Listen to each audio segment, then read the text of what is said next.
Ya Allah, mengantuknya. Pukul berapa ni sebenarnya ni? Dah petang, ya Allah. Patutlah petang-petang ni memang mengantuk.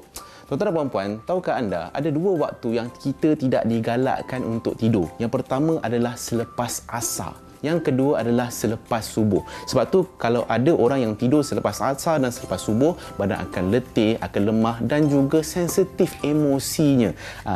Macam mana cara untuk kita nak buat supaya tidur kita selepas ini dapat pahala? Cara dia adalah kita kena tidur dalam keadaan adab yang diajarkan oleh Rasulullah sallallahu alaihi wasallam. Jom kita kongsikan sama-sama. Sebelum tidur, yang pertama sekali kita kena buat adalah apa? Bersihkan diri kita. Mesti ada sleep hygiene. Kita kena mandi, gosok gigi, sabun, bagi bersih dan juga jangan lupa untuk ambil wuduk. Macam mana kita ambil wuduk sebelum kita solat, macam itulah kita ambil wuduk sebelum kita tidur. Itu yang pertama. Ingat tuan-tuan dan puan-puan, jangan main tidur je. Yang kedua, pastikan kita dalam keadaan tempat tidur kita bersih.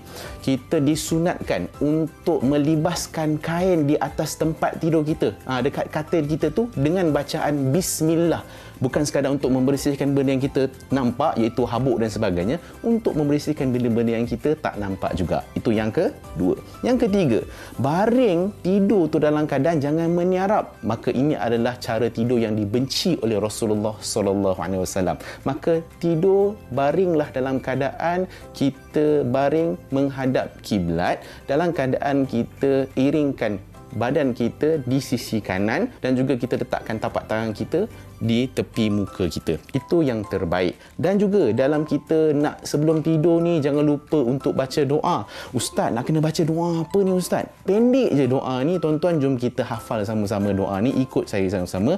Bismillahumma ahya wa amut. Dan lepas doa tu, apa lagi yang kita boleh buat supaya kita dapat pahala dalam tidur kita? Baca 3 kul. Yang kita baca, jangan baca kul je. Baca 3 kul tu maksudnya surah yang dimulakan dengan 3 kul. Yang pertama adalah Al-Ikhlas, surah Al-Falaq dan juga surah An-Nas. Okey, lepas tu boleh baca apa lagi ya Ustaz supaya kita dapat pahala?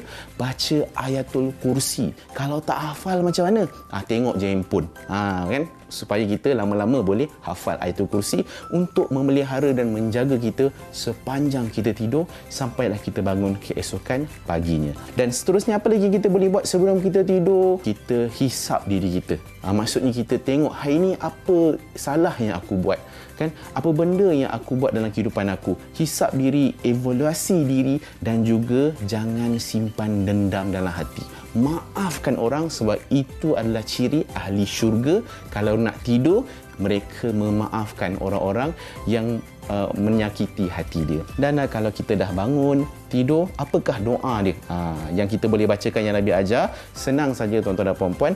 Alhamdulillahilladzi ahyana ba'dama amatana wa ilaihin nusyur. Apa maksudnya? Segala puji bagi Allah yang telah menghidupkan kami setelah mematikan kami dan hanya pada Engkaulah kami kembali. Kalau kita dapat buat semua adab-adab ni, insya-Allah tidur kita dalam masa 20 tahun sepanjang 60 tahun kita hidup ni mendapat pahala ibadat dan dijaga oleh Allah Subhanahu Wa Taala. Semoga bermanfaat.